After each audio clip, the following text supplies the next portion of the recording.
Hello friends, welcome to my channel. இன்றைக்கி வீடியோவில் வாழைப்பழமும் கோதுமை மாவும் வச்சு ரொம்ப ஈஸியாக செய்யக்கூட ஹெல்த்தியான ஒரு ஸ்வீட் ரெசிபி தான் பார்க்க போகிறோம். இது செய்யறதுக்கு ரொம்ப ஈஸி, ஹெல்த்தியானது கூட. குழந்தைங்களும் ரொம்ப விருப்பமாக சாப்பிடுவாங்க. வாங்க அதை எப்படி செய்யலான்னு வீடியோக்குள்ளே பார்க்கலாம். அதுக்கு 2 வாழைப்பழம் எடுத்துருக்கேன். உங்கள்கிட்ட எந்த வாழைப்பழம் இருக்கோ எந்த பழம் வேணாலும் எடுத்துக்கோங்க. நல்லா பழுத்த பழமாக எடுத்துக்கோங்க.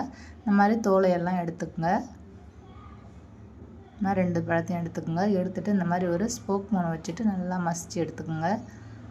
நல்லா மசிச்சு எடுத்துக்கோங்க 2 பழத்தையும். பாருங்கள், இந்த மாதிரி நல்லா மசிச்சு எடுத்து வச்சுக்கோங்க. இப்போ ஒரு பாத்திரம் எடுத்துக்கலாம். அதில் 1 கப் அளவுக்கு கோதுமை மாவு எடுத்துக்கலாம். 2 ஸ்பூன் அளவுக்கு கடலை மாவு சேர்த்துக்கலாம். 1/4 ஸ்பூன் அளவுக்கு உப்பு சேர்த்துக்கலாம். 1/2 ஸ்பூன் அளவுக்கு மஞ்சள்தூள் சேர்த்துக்கலாம். அது கூடவே நம்ம மசிச்சு வச்ச வாழைப்பழத்தில் 2 ஸ்பூன் அளவுக்கு சேர்த்துட்டு நல்லா மிக்ஸ் பண்ணி விட்டுக்கலாம். கடலை மாவுலாம் சேர்க்கறதுனால நல்லா சாஃப்டாக இருக்கும். அதனால தான் கடலை மாவு சேர்க்குறேன். இப்போ இதில் கொஞ்சம் கொஞ்சமாக தண்ணி விட்டு நல்லா பிசைஞ்சு எடுத்துக்கலாம்.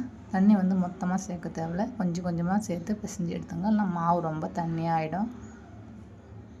நல்லா பிசைஞ்சு எடுத்துக்கலாம்.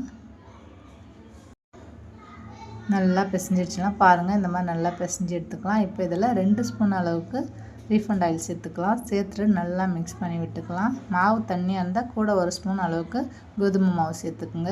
சேர்த்துட்டு இந்த மாதிரி நல்லா சாஃப்டாக பிசைஞ்சு எடுத்துக்கோங்க. இப்போ இது மேலே கொஞ்சமாக எண்ணெய் சேர்த்து நல்லா மேலே தடவி விட்டுருங்க. அப்போ தான் மாவு காயாமல் இருக்கட்டும். இப்போ ஒரு மூடி போட்டு இது அப்படியே ஒரு 1/2 ஹவருக்கு அப்படியே வச்சிடலாம். அடுப்பில் பேன் வச்சுக்கலாம். அதில் 1 ஸ்பூன் அளவுக்கு நெய் சேர்த்துக்கலாம். இப்போ நம்ம மசிச்சு வச்சுருக்க வாழைப்பழத்தை சேர்த்துக்கலாம். சேர்த்துட்டு நெய்யில் நல்லா மிக்ஸ் பண்ணி விட்டுக்கலாம். இது ஒரு அரைப்பதம் நல்லா வதக்கி வரட்டும். நல்லா பாருங்கள், இந்த அளவுக்கு நல்லா வாழைப்பழம் நல்லா வதங்கி வந்த பிறகு இதை அப்படியே ஒரு சைடாக வச்சிடலாம். இப்போ 1 கப் அளவுக்கு ரவை எடுத்துருங்க. அதை சேர்த்துக்கலாம். சேர்த்துட்டு நல்லா லைட்டாக வறுத்து விட்டுட்டு 2த்தையும் சேர்த்து நல்லா மிக்ஸ் பண்ணி விட்டுக்கலாம். இப்போ இதில் 1 கப் ரவை எடுத்தாலே அதுக்கு 2 கப் அளவுக்கு தண்ணி எடுத்து ஹீட் பண்ணி வச்சுருக்கேன். அந்த தண்ணியை இதில் சேர்த்துக்கலாம். சேர்த்துட்டு நல்லா கட்டி எதுவும் இல்லாமல் நல்லா மிக்ஸ் பண்ணி விட்டுக்கலாம். நல்லா சாஃப்டாக வர அளவுக்கு நல்லா மிக்ஸ் பண்ணி விட்டுக்குங்க. இந்த மாதிரி கரண்டி வச்சு நல்லா மிக்ஸ் பண்ணி விட்டுங்க. பாருங்கள், இந்த அளவுக்கு நல்லா மிக்ஸ் பண்ணி விட்டுங்க.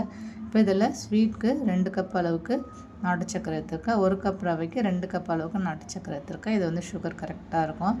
இப்போ நல்லா மிக்ஸ் பண்ணி விட்டுக்கலாம். பாருங்கள், கட்டி எதுவும் இல்லாமல் நல்லா மிக்ஸ் பண்ணி விட்டுக்குங்க. இந்த மாதிரி நல்லா மிக்ஸ் பண்ணி எடுத்துக்கலாம். இப்போ இதில் வாசனைக்கு 1/2 ஸ்பூன் அளவுக்கு ஏலக்காய் தூள் சேர்த்துக்கலாம். 1/4 ஸ்பூன் அளவுக்கு உப்பு சேர்த்துக்கலாம். 1 கப் அளவுக்கு துருவி தேங்காய் சேர்த்துட்டு நல்லா மிக்ஸ் பண்ணி விட்டுக்கலாம். இப்போ கொஞ்சம் தண்ணியாக இருக்க மாதிரி இருக்கும். நல்லா சேர்த்து லோ ஃப்ளேம்லேயே வச்சுட்டு நல்லா மிக்ஸ் பண்ணி விட்டுங்க. இது நல்லா ஒரு அல்வா பதத்துக்கு நல்லா திரண்டு வரணும். பாருங்கள், இந்த மாதிரி இருக்கணும். இப்போ பார்க்கலாம் மாவை. பாருங்கள், ஒரு 1/2 மணி நேரம் போல் நல்லா சாஃப்டாக ஊறி வந்துடுச்சு. இப்போ இதில் நம்ம மீடியமான சைஸில் ஒரு உருண்டையாக எடுத்துக்கலாம். அதே மாதிரி இருக்கிற மாவு எல்லாத்தையும் ஃபஸ்ட்டு உருண்டை பிடிச்சி எடுத்து வச்சுக்கலாம். பாருங்கள், எல்லா மாவையும் இந்த மாதிரி உருண்டை பிடிச்சி எடுத்து வச்சுக்கலாம். இப்போ இந்த மாதிரி ஒரு எண்ணெய் கவர் எடுத்துங்க. இது மாதிரி 4 சைடு நல்லா கட் பண்ணிவிட்டு நம்ம ரெடி பண்ணி வச்சுருக்க மாவு ஒரு உருண்டை எடுத்துகிட்டு இந்த மாதிரி தட்டி விட்டுக்கலாம். இப்போ நம்ம ரெடி பண்ணி வச்சுருக்க பூரணத்தை அதில் வச்சு நல்லா மாவை நல்லா சுற்றி எடுத்துக்கலாம். எடுத்துகிட்டு எக்ஸ்ட்ரா இருக்கிற மாவை இந்த மாதிரி கட் பண்ணி எடுத்துடலாம். எடுத்துகிட்டு நல்லா உருண்டை பிடிச்சி எடுத்துக்கலாம். எடுத்துகிட்டு இந்த மாதிரி நல்லா தின்னாக நல்லா தட்டி எடுத்துக்கலாம்.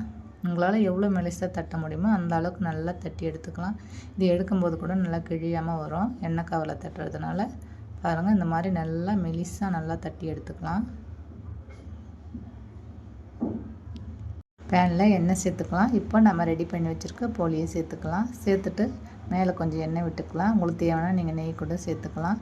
சேர்த்துட்டு திருப்பி விட்டுட்டு மேலே கொஞ்சம் எண்ணெய் சேர்த்துக்கலாம். சேர்த்துட்டு 2 சைடும் திருப்பி போட்டு வேக வச்சு எடுத்துக்கலாம். அவ்வளோதாங்க, ஃபைனலாக போலி ரெடி ஆகிடுச்சு. அதே மாதிரி இருக்கிற மாவை எல்லாத்தையும் சுட்டு எடுத்துக்கலாம். பாருங்கள், எவ்வளோ ஒரு சூப்பராக வந்திருக்குன்னு. இதே மாதிரி நீங்களும் செஞ்சு பாருங்கள். சூப்பராக இருக்கும், டேஸ்ட் அட்டகாசமாக இருக்கும். குழந்தைங்களும் ரொம்ப விருப்பமாக சாப்பிடுவாங்க. இந்த வீடியோ பிடிச்சின்னா வீடியோவை ஷேர் பண்ணுங்கள், கமெண்ட் பண்ணுங்கள், சப்ஸ்கிரைப் பண்ணுங்கள். தேங்க்ஸ் ஃபார் வாட்சிங் ஃப்ரெண்ட்ஸ்.